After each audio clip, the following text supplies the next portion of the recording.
안녕하세요. 조원아침입니다.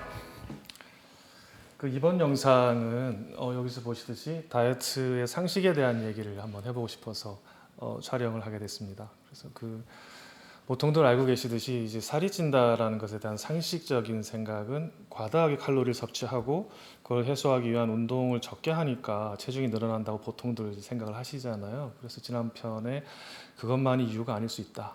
그래서 나는 그렇게 많이 먹지 않고 운동도 잘 하는 것 같은데 살이 찔 수 있는 요인 몇 가지에 대해서 말씀을 드렸는데 그 내용에 더불어서 전체적으로 이제 체중 관리라는 것의 이제 패러다임 전체에 대한 생각을 다시 한번 해보면 각자가 처한 환경과 이제 체질이나 이런 부분에서 또 다른 어떤 이제 포인트를 찾아낼 수 있지 않을까 싶어서 이 영상을 준비를 한번 해봤습니다. 그래서 요 이제 사진을 보시면은 이분이 손에 들고 계신 게 천칭 저울이에요. 그래서 한쪽에는 체중 증가, 체중이라는 요인이 있고 한쪽에는 칼로리와 운동이라는 요인이 있다. 이렇게 구슬이 있다. 이렇게 생각을 해보면 보통 갖고 계시는 상식에 대한 설명이 되잖아요. 그래서 일단 이게 균형을 맞추고 있다가 너무 많이 먹거나 이제 너무 운동을 안 하게 되면 이제 체중이 이제 올라가겠죠. 이제 그래서 그럼 이걸 다시 되돌리기 위해서 이제 덜 먹거나 이 노력도 쉽지는 않지만 이제 칼로리 섭취를 줄이거나 운동을 많이 했는데도 체중 조절이 잘 안 된다면 그때는 이제 당황하게 되고 이제 실망을 하시게 되는 거죠. 그래서 전체적으로 이제 체중 관리라는 것에 있어서 저할 수 있는 중요하게 영향을 끼치는 요인들은 칼로리와 운동 부족뿐만 아니라 그 뒤에 숨어 있는 구슬들이 몇 가지가 있다. 그것을 전체적으로 이해를 하면은 조금 더 각자 개인의 상황에 맞게 효과적으로 다이어트를 할 수 있는 방법이 나올 수 있지 않을까 생각을 합니다. 그러면은 이 칼로리하고 운동 부족이라는 구슬 외에 뒤에 숨어 있는 구슬 그것에 대해서 좀 설명을 좀 한번 해보겠습니다. 그 구슬이 대략 한 네 가지 정도로 축약이 되는데요. 지난번 영상에 설명드린 것이 그 중에 두 가지입니다. 첫 번째가 과다하게 탄수화물을 섭취했을 때 생길 수 있는 문제인데요. 과다하게 탄수화물을 섭취하면은 다들 알고 계시듯이 혈당량이 이제 조기에 치솟게 되고 이 치솟은 혈당을 처리하기 위해서 인슐린이 분비가 되고 이런 것들이 만성적으로 움직이게 되면 인슐린 저항이 생길 수 있고 인슐린 저항이 생기면 체중이 증가할 수 있다. 이런 내용들이 있잖아요. 그래서 과다하게 탄수화물을 섭취할 때 전체 칼로리 문제가 아니라 과다하게 탄수화물을 섭취할 때 그런 문제가 생길 수 있다는 것이고요.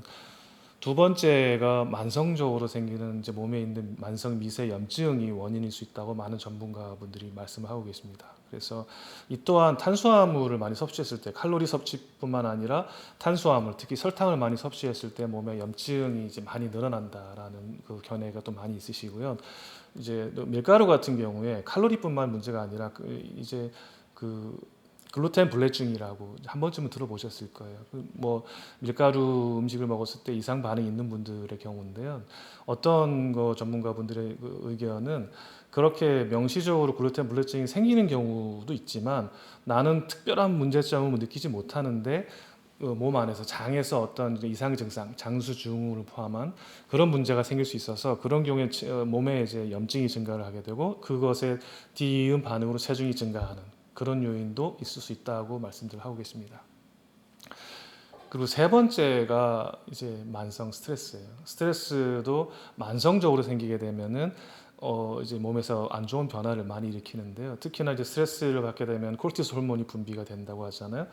콜레스테롤 호르몬이 몸에서 하는 일은 혈당을 상승시킨다고 하고요. 그다음에 혈압도 상승시키고 염증 반응이나 면역 반응도 저하시키고 교감신경을 활성화시킨다고 합니다. 그래서 이런 반응의 끝에 일어나는 것들이 이제 체중 증가로 이어질 수 있다라고 말씀들을 하고 계신 거죠. 그리고 네 번째가 의외로 운동이에요. 운동도 그냥 운동이 아니고 과다한 운동. 그러니까 적절한 운동은 몸의 신진대사를 이제 활성화시키고 또 기분도 좋게 하는 그런 좋은 역할이 분명히 있는데 하기 싫은 운동을 너무 억지로 과다하게 하는 경우에는 이 또한 이 심리적으로나 육체적으로 스트레스로 작용을 하게 된다고 합니다. 그러면 앞서 설명드린 대로 몸 안에서 똑같이 스트레스 반응으로 나타나게 되는 거죠. 지금 보시면 결과적으로 칼로리의 과다 섭취와 운동 부족이라는 구슬 외에 뒤에 또 세 가지, 네 가지의 구슬이 있는 것이잖아요. 그래서 이 체중 관리라는 것과 이쪽에 있는 체중 관리 요인의 그 밸런스, 균형을 맞추는 요인들 5가지, 6가지 이상이 있다라는 것을 염두에 두시고요. 이 전체적인 것은 나한테 해당되는 내용이 무엇일까? 또 나는 무엇이 부족해서 내 체중이나 이런 부분에 변화, 좋은 변화든 안 좋은 변화 생기는 걸까를 평소에 계속 내 몸과 대화를 하면서 체크를 해보시고 또 실천을 해보셔서 반응을 보시면은 결과적으로 좋은 이제 효과를 얻으실 수 있지 않을까 그렇게 생각을 합니다.